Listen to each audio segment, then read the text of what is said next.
Meanwhile, the day after sees Spurs take on Borussia Dortmund. This one tight as well. Dortmund just favourites for Mauricio Pochettino's side. They've got issues in the injury department. Confirmed today that Dele Alli is out until March. They will have Son back, won't they, from the Asian Cup. But it's a real game changer, isn't it? Like, looking ahead to this game, because when we were sat here, when the draw was made, we think this is going to be entertaining, it's going to be extremely tight.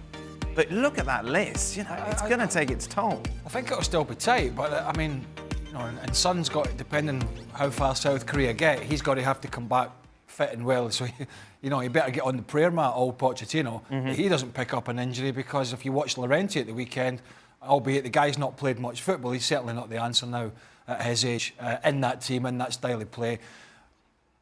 All things are pointing to Dortmund at the moment, and it goes back to the summer. It goes back to the recruitment policy by Daniel Levy, when really the only player they had was Lucas Moura from the season before, who was then fit and up to speed, but he wasn't a new signing. He just felt like a new signing. Nobody come in, injuries to key guys, and it's not rocket science. You know, round about December, January, February, players start picking up injuries because the season takes its toll. You got Harry Kane and all these guys coming off a World Cup. It takes its toll, and you're threadbare in your squad, you're going to pay the price. Jules, are they going to sign anyone? What, 9 days to go until the transfer window closes? I'm not sure. I think the problem in the summer was also the money. That the new stadium they're building is costing so much more than they expected, than they budgeted for, and I'm not sure that there is the money available for Pochettino. And I think one of those examples is said that Georges-Kevin Nkoudou, who had not played at all this season, but came on late against Fulham to actually cross the ball for the Harry Wings goal. Pochettino now is saying he's going to have his chance, he's going to play a lot, because Pochettino doesn't have another option.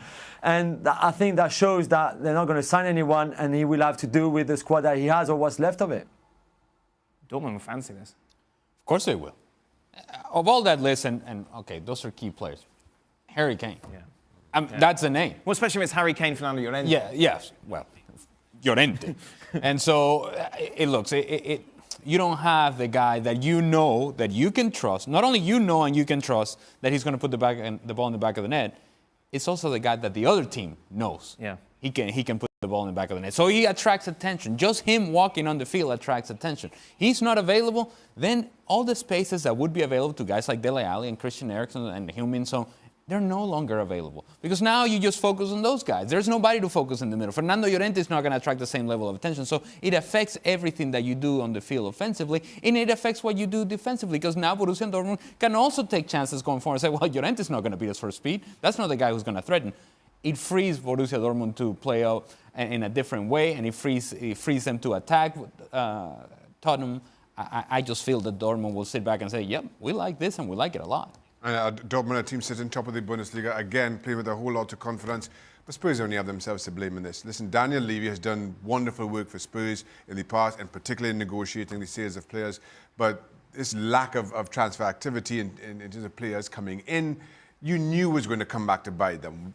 I certainly thought it would come back to bite them in terms of a top 4 finish, but quite clearly, going into the Champions League, you don't want to see this list. Okay, it's hard to find somebody who's happy to sit on the bench and can fill in for Harry Kane, but you look at that injury list and nobody in the midfield to come in and slot in. You've got to anticipate that Spurs only have themselves, they only have Levy to blame. I mean, they're not out. No, of course not. We're having a bit of a wake here. Yeah, of course. And they're not out. But you add into it, and I'm not going to cheer them up anymore, but Moussa Dembele is just imparted for China. Yeah. Okay, he didn't play a lot, he's had a lot of injuries, but when he's fit, he's big, he's strong, great feet, good player. Very good player. So he's not there as well.